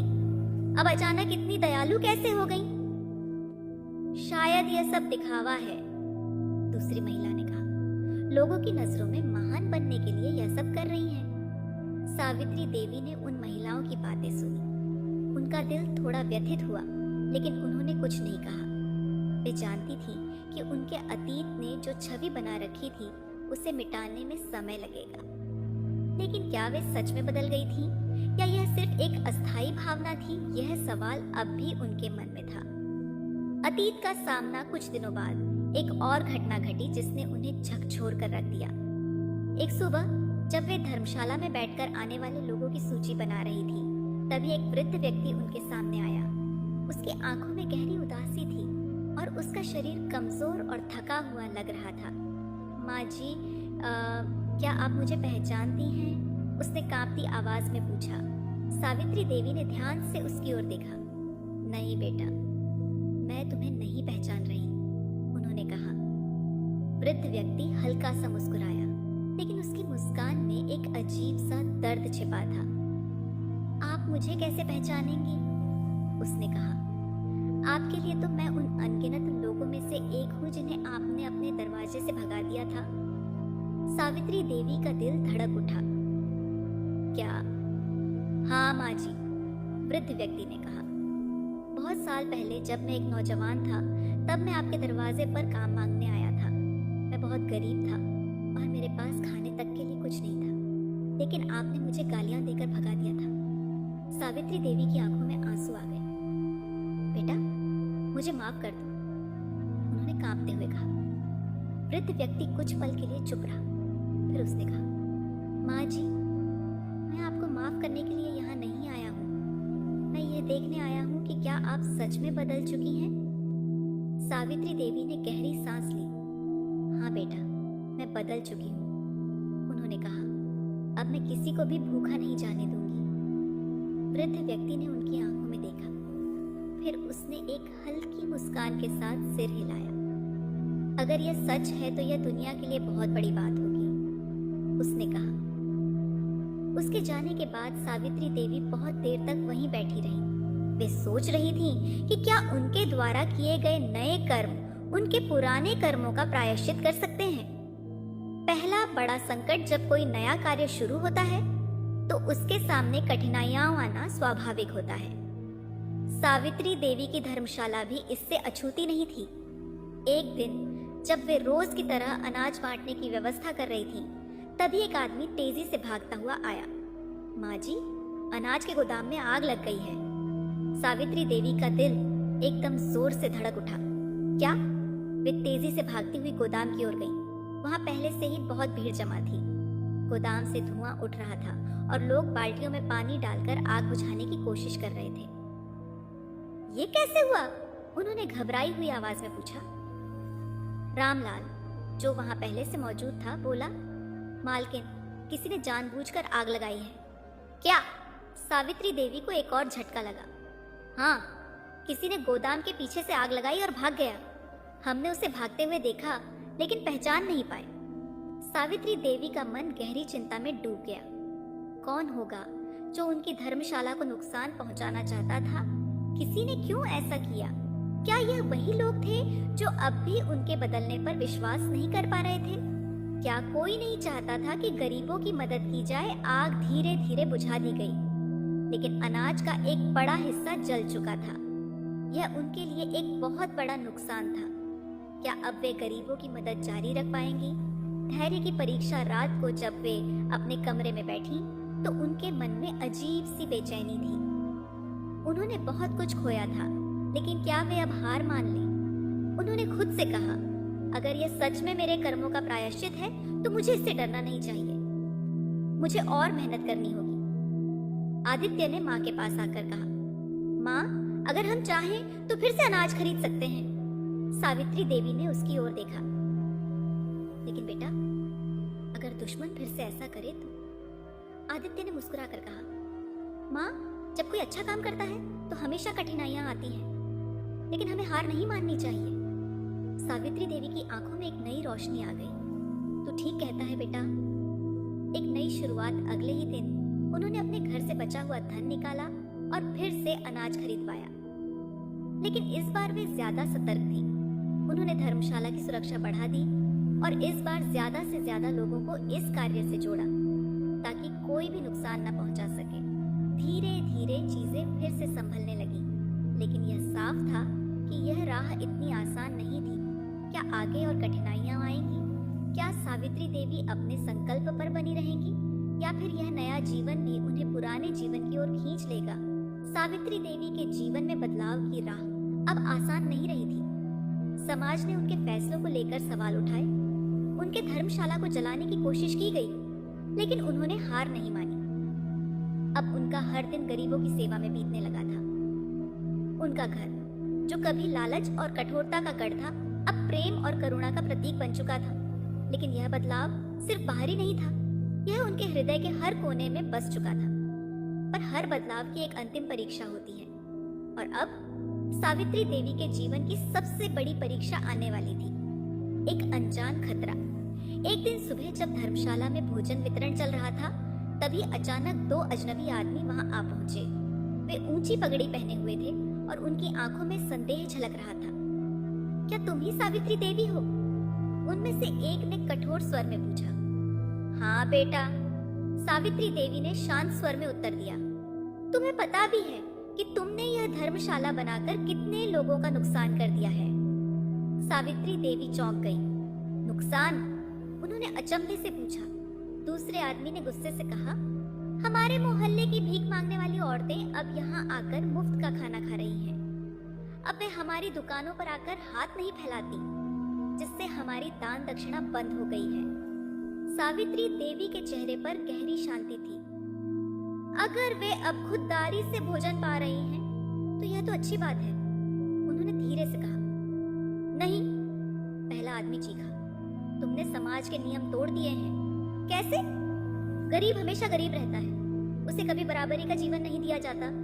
तुमने उनकी मदद करके समाज की व्यवस्था बिगाड़ दी है। अब तक धर्मशाला में खड़े बाकी लोग भी इस बातचीत को सुनने लगे थे। आदित्य वहां पहुंचा और बोला, अगर किसी को भूखा न मरने देना समाज की व्यवस्था बिगाड़ना है, तो यह व्यवस्था ही गलत है। उस आदमी ने घूर कर आदित्य को देखा और फिर सावित्री देवी से कहा, अगर तुमने यह धर्मशाला बंद नहीं की तो इसका अंजाम बुरा होगा।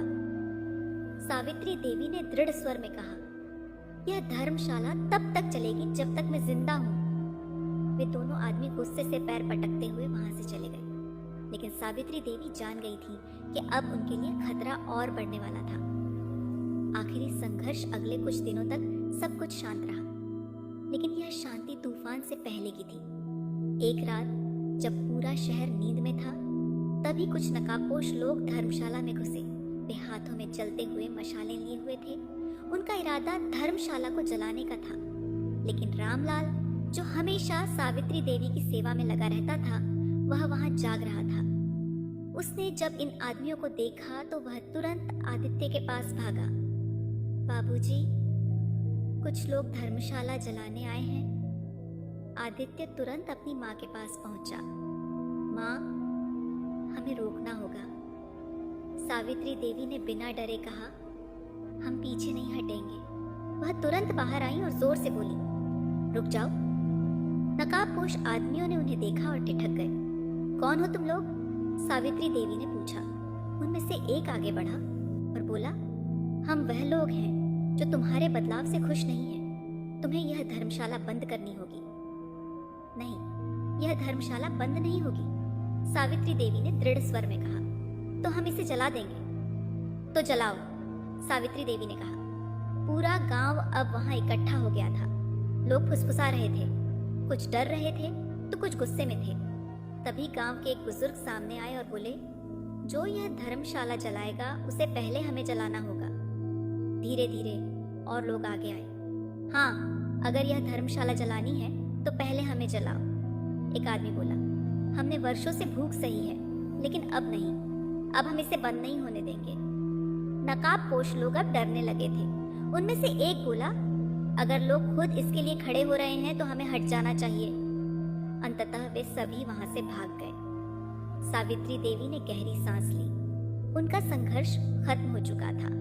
एक नई पहचान उस रात के बाद से धर्मशाला की प्रसिद्धि और बढ़ गई। लोग दूर दूर से वहां मदद लेने आने लगे। अब कोई भी भूखा नहीं सोता था। और सावित्री देवी अब वे सिर्फ धनवान महिला नहीं थी, अब वे उस माँ के रूप में जानी जाती थी जिसने अपनी गलती को स्वीकार किया, उसे सुधारा और समाज में बदलाव लाने के लिए खुद को समर्पित कर दिया। उन्होंने अपना सारा धन धर्मशाला को सौंप दिया और अपने जीवन का हर क्षण लोगों की सेवा में लगा दिया। धीरे धीरे उनका शरीर बूढ़ा होने लगा, लेकिन उनका मन पहले से ज्यादा मजबूत होता गया। एक दिन जब वे धर्मशाला के बरामदे में बैठी थी, तब आदित्य उनके पास आया। माँ, आपने जो किया वह कोई और नहीं कर सकता था। सावित्री देवी ने धीरे से कहा, बेटा, मैंने सिर्फ अपनी गलती सुधारी है। असली नायक वे लोग हैं जो इस बदलाव को बनाए रखने के लिए आगे आए। उन्होंने आकाश की ओर देखा। अब मैं चैन की सांस ले सकती हूँ, उन्होंने धीरे से कहा, और कुछ ही समय बाद उन्होंने अपने प्राण त्याग दिए। लेकिन कहानी का शीर्षक उनकी सेवा, दयालु माँ और कठोर बेटा। गांव के बाहरी छोर पर एक पुरानी हवेली खड़ी थी। हवेली की ऊंची दीवारें बाहर से देखने पर मजबूत लगती थीं, लेकिन उनके भीतर की दीवारें बहुत पहले ही दरक चुकी थीं। इस हवेली में रहती थी फिरदौस, गांव की जमींदारिन, और उसका इकलौता बेटा सलमान। सुबह का वक्त था। सूरज की पहली किरणों ने हवेली की पुरानी दीवारों को छू लिया था, लेकिन अंदर का माहौल अब भी ठंडा और बेरंग था। आंगन में पड़ी लकड़ी की कुर्सी पर फिरदौस बैठी थी। उसके चेहरे पर कठोरता थी, माथे पर गहरी लकीरें और आंखों में ठंडेपन की एक परत जमी हुई थी। बरामदे में खड़ा सलमान अपनी माँ को देख रहा था। वह हर रोज की तरह आज भी सुबह जल्दी उठा था, मुंह अंधेरे खेतों की ओर गया था और अब थका हारा लौटकर आया था। हाथों में मिट्टी लगी थी, पैरों में धूल और चेहरे पर पसीने की कुछ बूंदें। लेकिन फिरदौस की नजरें उसकी मेहनत नहीं, उसके मैले कपड़ों पर थी।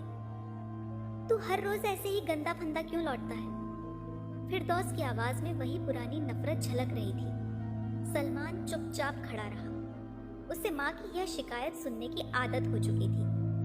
सुबह से उठकर खेत में काम किया है अम्मी, थोड़ी धूल तो लगेगी ही। उसने धीरे से कहा, तेरे जैसे कामचोर को खेतों में जाने का कोई हक नहीं। मुझे लगता है तू वहां बैठा रहता है और दूसरों को काम करता देखता है। फिरदौस की आंखों में तिरस्कार था। सलमान ने कुछ नहीं कहा। अगर वह जवाब देता तो फिरदौस और भी भड़क जाती। वह जानता था कि उसकी माँ उससे नफरत करती है, मगर क्यों? यह सवाल उसके दिल में हर रोज उठता, लेकिन कोई जवाब नहीं मिलता। आंगन में एक बकरी बंधी थी, जो घास चबाते चबाते फिरदौस की ओर देखने लगी। सलमान को लगा कि शायद इस घर में बस यही एक प्राणी था जो उसे बिना किसी ताने के देखता था। फिरदौस उठी और कड़कती आवाज में बोली, जा कुएं से पानी भरकर ला। जब से आया है खड़ा ही है, घर में रहकर भी किसी काम का नहीं। सलमान बिना कुछ कहे बाहर निकल गया। हवेली के बाहर का माहौल भीतर से ज्यादा सुकून भरा था। गांव के लोग अपनी अपनी दिनचर्या में व्यस्त थे। कुएं की ओर जाते वक्त सलमान ने देखा कि कुछ औरतें उसे देखते ही आपस में फुसफुसाने लगी। बेचारा सलमान, एक औरत ने दूसरी से कहा, इतना मेहनती लड़का है, मगर उसकी माँ, बस पूछो मत। सलमान ने यह सुना, लेकिन वह रुका नहीं। यह बातें नई नहीं थी। गांव के लोग जानते थे कि फिरदौस अपने बेटे से किस तरह पेश आती है। लोग उसके लिए हमदर्दी भी जताते थे, मगर कोई कुछ कर नहीं सकता था। कुएं से पानी भरकर सलमान जब वापस आया तो फिरदौस बरामदे में खड़ी थी। वह गहरी नजरों से अपने बेटे को देख रही थी, जैसे कुछ सोच रही हो। लेकिन सलमान ने उसकी इस नजर को नजरअंदाज किया और अंदर चला गया। शाम को जब सूरज ढलने लगा तो हवेली के बड़े दरवाजे पर किसी ने दस्तक दी। फिरदौस ने दरवाजा खोला तो सामने हलीमा खड़ी थी। हलीमा गांव की सबसे समझदार औरतों में से एक थी। उसकी उम्र करीब 60 साल थी, लेकिन उसके चेहरे पर एक अजीब सा सुकून था। वह फिरदौस की पुरानी सहेली थी, मगर अब उनके रिश्ते में पहले जैसी गर्मजोशी नहीं थी। कैसी हो फिरदौस? हलीमा ने नरमी से पूछा। ठीक हो, फिरदौस ने बेरुखी से जवाब दिया। हलीमा दरवाजे पर ही खड़ी रही। उसने अंदर झांका तो देखा कि सलमान पास ही खड़ा था। उसकी आंखों में कुछ सवाल थे, मगर वह चुप था। क्या मैं अंदर आ सकती हूँ? हलीमा ने आखिरकार पूछा। फिरदौस ने बिना कुछ कहे दरवाजा थोड़ा और खोल दिया। हलीमा अंदर आई और बरामदे में बैठ गई। वह जानती थी कि फिरदौस को सीधे सीधे समझाने से कोई फायदा नहीं होगा। उसे बात घुमा फिराकर करनी होगी। आजकल सलमान बहुत मेहनत कर रहा है, हलीमा ने सलमान की ओर देखते हुए कहा। गांव के लोग उसकी तारीफ कर रहे हैं। फिरदौस ने कोई जवाब नहीं दिया, लेकिन उसके चेहरे पर हल्की खींच दिखाई दी। पर एक बात समझ नहीं आती। हलीमा ने अपनी आवाज में हल्का व्यंग्य घोला। इतनी मेहनत के बाद भी तू इसे हमेशा बुरा भला क्यों कहती है फिरदौस? फिरदौस चौंक गई। वह इस सवाल के लिए तैयार नहीं थी। यह मेरा बेटा है, इसे मैं जैसे चाहूं वैसे रखूं, तुझे इससे क्या? फिरदौस की आवाज तेज हो गई। हलीमा मुस्कुराई। उसे फिरदौस की यह प्रतिक्रिया पहले से ही मालूम थी। बिल्कुल, ये तेरा बेटा है, हलीमा ने धीरे से कहा, मगर मुझे लगता है ये तेरा बेटा कम और तेरा गुस्से का शिकार ज्यादा है। फिरदौस ने कड़वी नजरों से हलीमा को देखा, लेकिन वह चुप रही। सलमान ने सिर झुका लिया। वह इस तरह की बातचीत का अभ्यस्त था। तू कब तक अपने अतीत की तकलीफों को अपने बेटे पर निकालती रहेगी? हलीमा की आवाज में गहरी गंभीरता थी। कभी यह भी सोचा है कि यह बच्चा तुझसे सिर्फ प्यार चाहता है, मगर तू उसे नफरत दे रही है? फिरदौस ने झटके से अपनी नजरें फेर ली। मुझे कुछ नहीं सुनना, उसने ठंडी आवाज में कहा। हलीमा ने एक लंबी सांस ली। वह जानती थी कि फिरदौस को बदलना आसान नहीं होगा, मगर वह इतनी जल्दी हार मानने वाली भी नहीं थी। ठीक है फिरदौस, हलीमा उठते हुए बोली, मैं आज चली जाती हूँ, मगर यह मत भूलना कि अगर ज्यादा देर हो गई तो पछतावे के सिवा कुछ नहीं बचेगा। फिरदौस ने कोई जवाब नहीं दिया। हलीमा चली गई, मगर उसके शब्द हवेली की दीवारों में गूंजते रहे। रात गहरा चुकी थी। हवेली के अंदर सन्नाटा था। फिरदौस अपने कमरे में थी और सलमान आंगन में लेटा हुआ था। वह चाँद को देख रहा था, जैसे कोई अनकहा सवाल पूछ रहा हो। फिरदौस ने करवट बदली, मगर नींद नहीं आई। हलीमा की बात उसके कानों में अब भी गूंज रही थी। क्या सच में उसने अपने बेटे से नफरत करना शुरू कर दिया था? क्या वह अपने अतीत के जख्मों को उसके भविष्य पर लाद रही थी? पर फिर उसने खुद से कहा, नहीं, मैं गलत नहीं हूं, ये सब कुछ इसे सहना ही होगा। लेकिन वह जितना खुद को समझाने की कोशिश कर रही थी, उतना ही उसका मन उलझता जा रहा था। रात और गहरी होती गई। हवेली के ऊंचे दरवाजों के पीछे दो लोग जाग रहे थे। एक अपनी नफरत से लड़ रहा था और दूसरा अपने अकेलेपन से। रात का अंधेरा धीरे धीरे अपनी चादर समेट रहा था। आसमान पर तारे अब भी टिमटिमा रहे थे, लेकिन पूरब की दिशा में हल्की सी सफेदी झलकने लगी थी। हवेली के आंगन में बंधी बकरी नींद से जाग चुकी थी और धीमे धीमे मुंह चलाकर घास चबा रही थी। पर हवेली के भीतर फिरदौस अब भी करवटें बदल रही थी। रात भर उसकी आंखों में नींद नहीं आई थी। वह हर बार आंखें बंद करती तो हलीमा की बातें उसके कानों में गूंजने लगती। उसे याद आ रहा था वह वक्त जब वह खुद एक मासूम लड़की हुआ करती थी। उसके अपने ख्वाब हुआ करते थे, अपनी इच्छाएं, अपनी उम्मीदें। लेकिन फिर सब कुछ बदल गया था। आज सलमान की शक्ल में वह अपना अतीत देख रही थी। लेकिन क्यों? उसने खुद को झिड़क दिया। यह सब फिजूल की बातें हैं, उसने बड़बड़ाया और उठकर बैठ गई। कमरे में हल्का सा उजाला फैलने लगा था। हवा में ठंडक थी। फिरदौस ने अपना दुपट्टा कसकर लपेट लिया और बाहर बरामदे में आ गई। दूर खेतों में हल्की धुंध फैली हुई थी। गांव अब धीरे धीरे जागने लगा था। तभी आंगन के कोने से हल्की आहट आई। फिरदौस ने देखा कि सलमान अपने बिस्तर से उठकर बैठ चुका था। वह अभी तक लेटा हुआ था, मगर अब उसकी आंखें खुली हुई थी। आज फिर तू सबसे आखिरी में उठा? फिरदौस की आवाज में वही सख्ती थी। सलमान ने उसकी तरफ देखा, लेकिन कुछ नहीं कहा। जब देखो तू बस सोता रहता है, फिरदौस ने ताने भरे लहजे में कहा। सलमान उठकर बैठ गया। उसने आसमान की ओर देखा, जहां अब सूरज की हल्की किरणें फैलने लगी थी। मैं जल्दी उठने की कोशिश करता हूँ अम्मी, उसने शांत स्वर में कहा। कोशिश? तेरी जिंदगी में बस यही तो है, कोशिश करता है लेकिन कभी कुछ पूरा नहीं कर पाता। फिरदौस ने उसे घूर कर देखा। सलमान ने कोई जवाब नहीं दिया। वह जानता था कि उसकी माँ का गुस्सा सिर्फ उसी पर नहीं बल्कि खुद पर भी था। फिरदौस अंदर चली गई, मगर अंदर जाते ही उसकी आंखों के सामने अतीत के दृश्य तैरने लगे। वह भी तो कभी सलमान जैसी ही थी, एक मासूम सरल लड़की, लेकिन वक्त ने उसे बदल दिया था।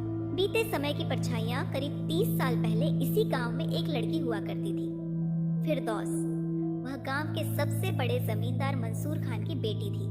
उसकी परवरिश बहुत नाजों में हुई थी। उसके पास हर वह चीज थी जो एक लड़की चाह सकती थी, सुंदर कपड़े, गहने, नौकर चाकर। मगर उसके दिल में एक ख्वाब था, एक चाहत थी, एक ऐसी जिंदगी जहां उसे सिर्फ प्यार मिले, सम्मान मिले। मगर उसकी शादी इमरान से कर दी गई थी। इमरान एक व्यापारी था। उसकी दुकान गांव के बाजार में थी। देखने में आकर्षक था, चालाक था, लेकिन उसके अंदर की दुनिया बिल्कुल अलग थी। फिरदौस ने सोचा था कि शादी के बाद उसकी जिंदगी में खुशियां आएंगी, मगर शादी के कुछ ही दिनों बाद उसे एहसास हुआ कि इमरान उससे प्यार नहीं करता। शादी के बाद की पहली रात में ही इमरान ने उससे कहा था, मैं बहुत व्यस्त आदमी हूँ फिरदौस, मुझे उम्मीद है कि तुम घर के सारे काम देख लेगी, मेरी जिंदगी में दखल देने की कोशिश मत करना। फिरदौस हक्की बक्की रह गई थी। उसने तो सोचा था कि उसका पति उसे प्यार करेगा, उसकी परवाह करेगा, मगर इमरान के लिए वह बस एक जिम्मेदारी थी, कुछ और नहीं। धीरे धीरे फिरदौस को एहसास होने लगा कि इमरान सिर्फ अपने बारे में सोचता था। वह बाजार में घंटों बिताता, दोस्तों के साथ बैठकर हंसी मजाक करता, लेकिन फिरदौस को कभी अपने साथ नहीं ले जाता। शुरू शुरू में फिरदौस ने सोचा कि शायद वक्त के साथ सब बदल जाएगा, लेकिन वक्त के साथ कुछ बदला नहीं, बल्कि और बिगड़ गया। इमरान जुआ खेलने लगा था। वह रोज रात को देरी से घर आता। फिरदौस उसका इंतजार करती, लेकिन जब वह आता तो उसकी आंखों में नशे का असर होता। तू हर बार इतनी देर से क्यों आता है? एक रात फिरदौस ने हिम्मत करके पूछ लिया। तुझसे मतलब? इमरान ने आंखें तरेरी। मैं तेरी बीवी हूं, तुझे कोई तकलीफ हो, कोई परेशानी हो तो मुझे बताना चाहिए। इमरान ने ठहाका लगाया। तू मेरी बीवी है इसलिए घर संभाल, बाकी बातों में टांग मत अड़ा। फिरदौस का दिल टूट गया, लेकिन उसने सब्र किया। नए मेहमान के आहट कुछ समय बाद फिरदौस ने एक नई उम्मीद देखी। वह माँ बनने वाली थी। उसके मन में एक नई दुनिया बसने लगी। उसने सोचा कि शायद अब इमरान बदल जाएगा, शायद अब उसके दिल में नरमी आ जाएगी, लेकिन ऐसा कुछ नहीं हुआ। जब सलमान पैदा हुआ तो इमरान ने उसे गोद में लेने से भी इनकार कर दिया। मैं घर में और बोझ नहीं चाहता, उसने बेरुखी से कहा था। फिरदौस की आंखों में आंसू आ गए थे। उसे लगा था कि यह बच्चा उसकी जिंदगी में खुशियां लेकर आएगा, मगर यह बच्चा उसके लिए और तकलीफें लेकर आया। अब इमरान और भी बेरहम हो गया था। वह अक्सर चिल्लाता, छोटी छोटी बातों पर फिरदौस को डांटता। कई बार उसने हाथ भी उठा दिया। फिरदौस सहती रही। अंतहीन अंधेरा फिर एक दिन खबर आई कि इमरान का एक हादसे में निधन हो गया। फिरदौस को समझ नहीं आया कि उसे दुख होना चाहिए या सुकून मिलना चाहिए। वह सुन्न हो गई थी।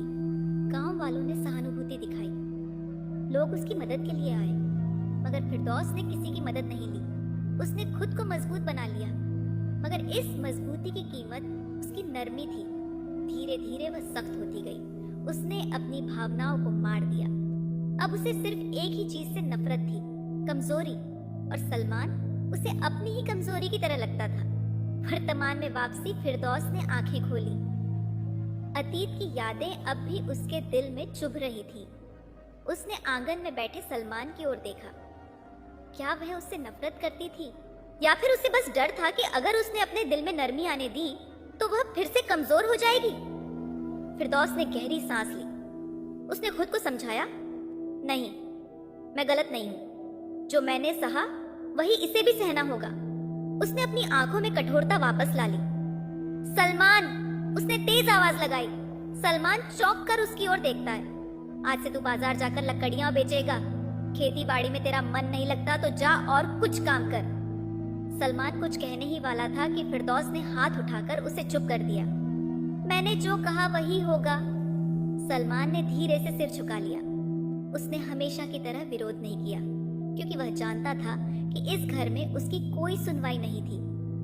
सुबह की ठंडी हवा खेतों से होकर गांव की गलियों में बह रही थी। सूरज की हल्की किरणें अब पूरी तरह फैल चुकी थीं, लेकिन हवेली के भीतर का माहौल अब भी ठंडा और बेरौनक था, ठीक वैसे ही जैसे सालों से था।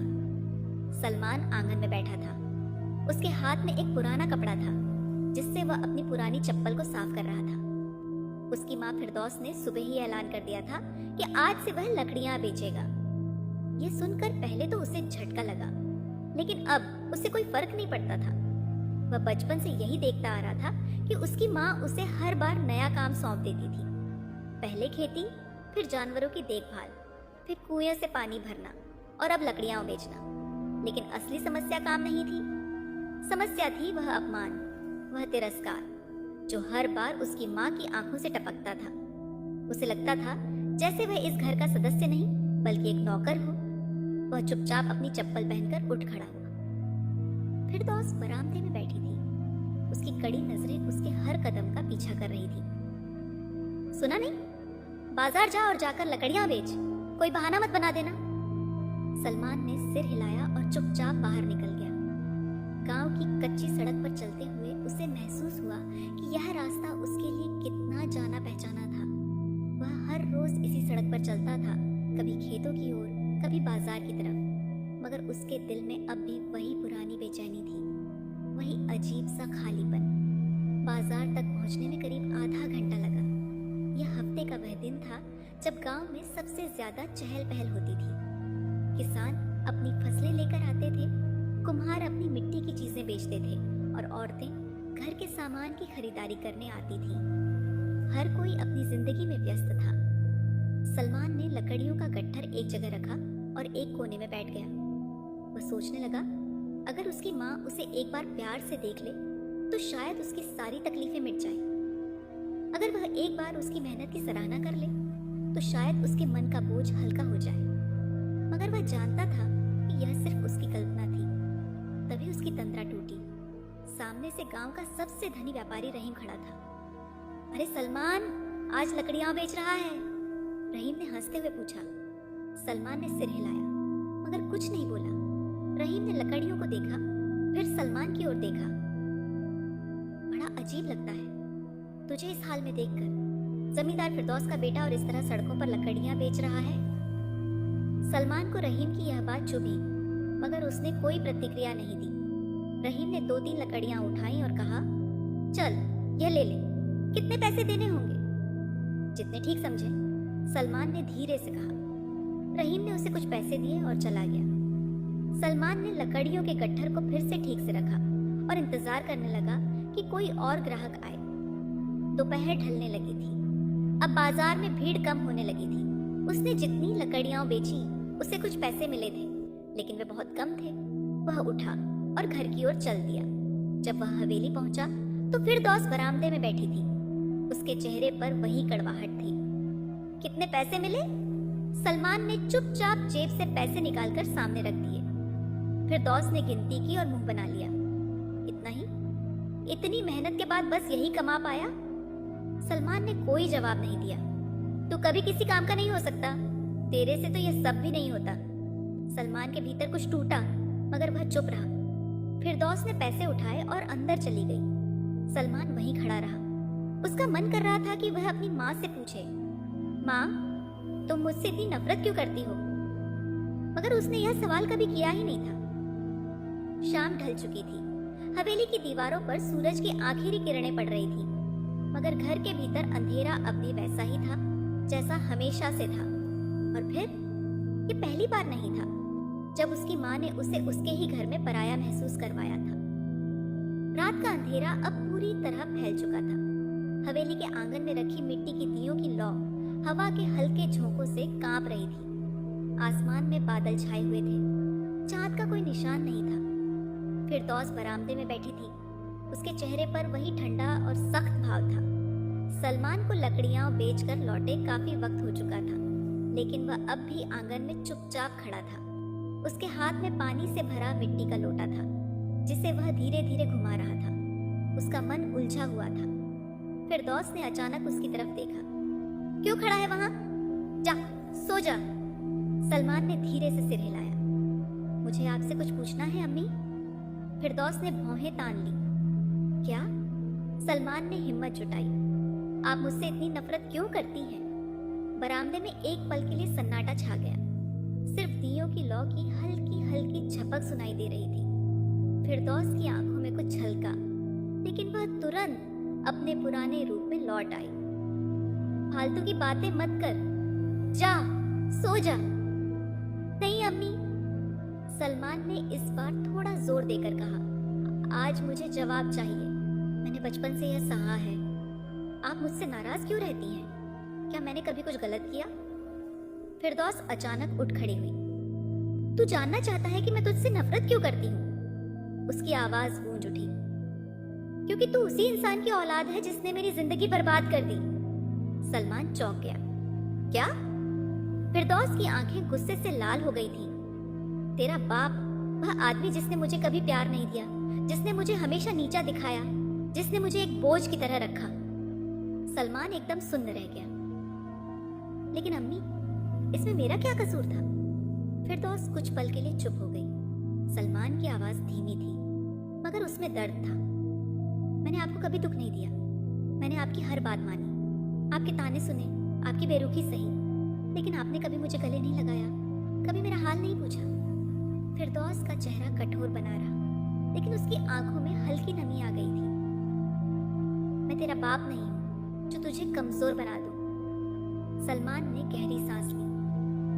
अगर आप मुझे मजबूत बनाना चाहती थी तो प्यार से भी बना सकती थी। आप चाहती तो मैं आपके लिए दुनिया से लड़ जाता, लेकिन आपने मुझे ही अपना दुश्मन मान लिया। अब फिरदौस की आंखें झुक गई थी। सलमान का गला भर आया था। मैंने हमेशा आपकी इज्जत की, आपको खुश रखने की कोशिश की, लेकिन अब मुझसे और नहीं होगा। फिरदौस ने सिर उठाया। क्या मतलब? सलमान ने धीरे से कहा, मैं इस घर से जा रहा हूँ अम्मी। बरामदे में अचानक एक चुभता हुआ सन्नाटा छा गया। फिरदौस की सांसें तेज हो गईं। क्या बकवास कर रहा है? अब और नहीं सह सकता। सलमान की आंखों में आंसू थे। मैं अपना घर बनाना चाहता हूँ। मैं कहीं दूर चला जाऊंगा, जहां मुझे सिर्फ आपकी नफरत ही नहीं, थोड़ा सुकून भी मिलेगा। फिरदौस के होंठ हिले, लेकिन कोई शब्द नहीं निकला। सलमान ने धीरे से बरामदे के एक कोने में रखा अपना पुराना थैला उठाया, जिसमें उसके कुछ कपड़े और सामान रखा था। अम्मी, अगर कभी आपको मेरी जरूरत हो तो मैं लौट आऊंगा, लेकिन अब इस घर में रहना मेरे बस की बात नहीं है। फिरदौस वहीं खड़ी रही, जड़ होकर। सलमान ने एक आखिरी बार अपनी माँ को देखा, फिर दरवाजे की तरफ बढ़ा। बरामदे के बाहर ठंडी हवा चल रही थी। दूर कहीं से रात में उल्लू की आवाज आ रही थी। सलमान ने गहरी सांस ली और हवेली से बाहर निकल गया। फिरदौस वहीं खड़ी रही। उसके चेहरे पर कोई भाव नहीं था, लेकिन जब सलमान की परछाई अंधेरे में गुम हो गई तो उसकी आंखों से एक आंसू गिरा। और उस रात पहली बार फिरदौस ने महसूस किया कि वह हमेशा से अकेली थी, लेकिन अब वह सचमुच अकेली हो गई थी।